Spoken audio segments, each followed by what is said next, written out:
Erkeklerin en büyük sorunları arasında yer alan kellik artık sağlık turizmi kapsamında tedavi ediliyor. Saç ekiminde dünyada ilk sırada yer alan Türkiye, başta Avrupa ve Arap ülkelerinden olmak üzere yoğun talep görüyor. Çevre Sağlık Hizmetleri Genel Koordinatörü Gülten Aşıcıoğlu, Türkiye'de sağlık turizmi alanında çok fazla gelişmelerin olduğunu, son yıllardaki en büyük artışında saç ekimi olduğunu açıkladı. Ciddi anlamda Avrupa'dan yüksek miktarda hastanın Türkiye'ye geldiğini görüyoruz. Bunun sebeplerini araştırdığımızda karşımıza şu sonuç çıkmakta. Daha kaliteli hizmeti Avrupa'ya oranla çok daha uygun fiyatlara hastalarımıza sunmaktayız. Biz bu işlemi yaparken de gerçekten çok güzel paket programlar hazırlıyoruz.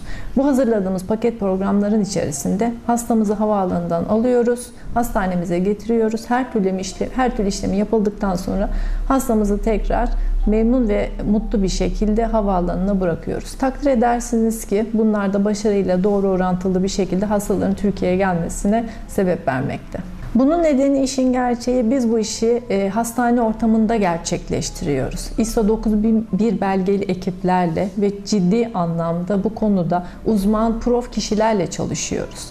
Öyle de olunca gerçekten çok başarılı geri dönüşler alıyoruz. Teknik de çok önemlidir ama ben daha önce de söylemiştim. Biz 35 yıllık bir hastaneyiz. Türkiye'nin ilk özel hastanelerinden bir tanesiyiz. Böyle de olunca karşımıza şu sonuç çıkmakta. 13 yıldır saç ekiyoruz. Bu işte bilgi ve bu işi önceden yapmış olmak çok önemli olduğu için gerçekten çok kaliteli ve donanımlı bir ekiple de çalıştığınız zaman bu da sizin başarınızı ciddi anlamda etkiliyor. Hastalarım genelde bana ya internet üzerinden ulaşıyor ya telefonla zaten referans üzerine geliyor. Hastalarım çoğu aslında referans üzerine geliyor. Çünkü mutlu olan hastalarım kendileri gittikten sonra tavsiyeyle başka hastaları gönderiyorlar. Hastam bana ulaştıktan sonra ilk önce hastamın bütün uçak bilgilerin detaylarını biz alıyoruz. Hastamızı havaalanından alıyoruz. Hastamızı hastaneye getiriyoruz. Estetik cerrahlarımızla beraber her türlü hastamızın tahlilleri yapılıyor. Tahliller yapıldıktan sonra ekilecek alan tamamen inceleniyor. İncelendikten sonra hastamın da isteğiyle ve onun bilgisi dahilinde hangi bölgeye ne kadar ekileceği iyice açıklanıyor. Ondan sonra ekim süreci başlıyor. Ekim süreci başladıktan sonra ilk önce hastamızın saçları 1 numara tıraş ediliyor. 1 numara tıraştan sonra hastamıza lokal anestezi yapıyoruz ki hastamız herhangi bir acı ya da ağrı duymasın. Ondan sonra iki kulak arkasındaki donör bölge dediğimiz alandan saç kökleri tek tek toplanıyor. Ondan sonra uygun saç kanalları açılıyor. İşlemin en önemli yeri burasıdır aslında. Uygun saç kanalları açıldıktan sonra burada da açılan alanların çok ince ve sık olması lazım ki ileride hastamıza saç ekildiği anlaşılmasın. Hastamız hiç kimseye ben saç ekimi yaptırdım diye ileride bir açıklama yapmasın. Elimizde bulunan hastamızın donör bölgeden alınan saç kökleri açılan saç kanallarına ekiliyor. İşlem bittikten sonra da zaten her türlü temizliği yapıldıktan sonra hastamızı odasına gönderiyoruz. Hasta bize geldiği zaman biz hastamıza ilk önce şunu söylüyoruz. Biz kesinlikle hayal satmıyoruz. Biz doğruları söylüyoruz. Hastamıza diyoruz ki sizin saçınızda iki kulak arkasından alınacak donör bölgeden şu kadar sayıda greft çıkar. Ve biz bunu ekmeye başladığımızda sadece belli bir bölgeye ekebiliriz. Öteki alanda açıklık kalır. O yüzden sizin iki ekime ihtiyacınız var diye daha ilk ekime girmeden biz hastamıza bunu söylüyoruz ki ileride hastamıza karşı mahcup olmayalım.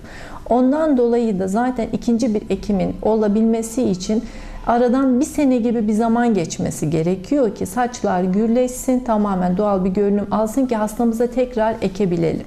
Şimdi biz kesinlikle ekilen saçlarda dökülmeme garantisi veriyoruz ve işimizin altına imzamızı atıyoruz. Ama tabii ki ekilen saçlar kesinlikle dökülmez. Bunu %100 garantiyle söylüyoruz. Ama şunu söylüyoruz, ekilmeyen bölgelerdeki saçlar yapısal olarak dökülebilir, onun garantisini veremeyiz. Aslında yapılan reklamlarda, televizyon programlarında şunları görüyoruz. İnsanlara böyle hayal satıyorlar. Size şu kadar greft ekeriz diye afaki rakamlar söylüyorlar. Aslında hastalarımıza böyle yanlış şeyler söylemek hiç doğru değil. Biz o yüzden hastalarımıza hep şu kapıyı aralık bırakıyoruz. Geleceksiniz, estetik cerrahım sizi görecek ve gerçek kaç greft ekileceğini Operasyon sırasında zaten tam net size cevap verilecektir diyoruz. Zaten operasyon sırasında hastamdan kaç greft alınmış ve kaç greft ekilmişse de bununla ilgili bir kağıt hazırlanıyor. Operasyondan sonra da imzalanarak hastamıza teslim ediyoruz. Yani yaptığımız işin altına imzamızı atıyoruz. Geçenlerde bir hastam geldi örneğin, bunu sizle paylaşmak isterim, eşiyle beraber. Eşi hastamın kesinlikle saç ektirmesini istemiyordu. Hayır, sana saç ektirmeye gerek yok diye bayağı da yanımızda ufak bir atışmaları oldu. Fakat aradan 6 ay geçtikten sonra hastam tekrar eşiyle buraya gelmiş, yanımıza uğradı. Ve eşi dedi ki bize, iyi ki kocamla beraber gelmişim ve iyi ki kocam saçını ektirmiş dedi.